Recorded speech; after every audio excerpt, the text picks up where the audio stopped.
Guys, sa panahon ngayon dapat nagninegosyo tayo. Kahit nasa bahay lang tayo, meron tayong negosyo tulad ng fish pan. Yan, bibigyan ko kayo ng ilang tips para may matutunan kayo dito sa video na to.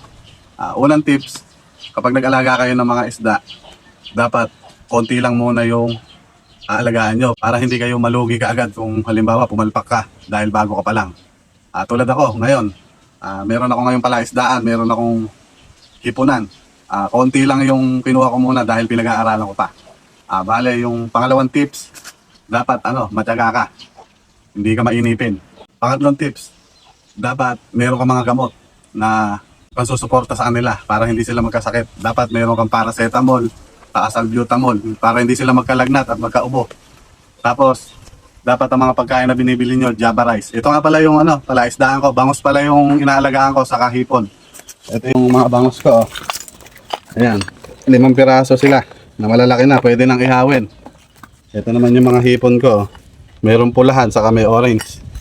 Ayan, sana may natutunan kayo.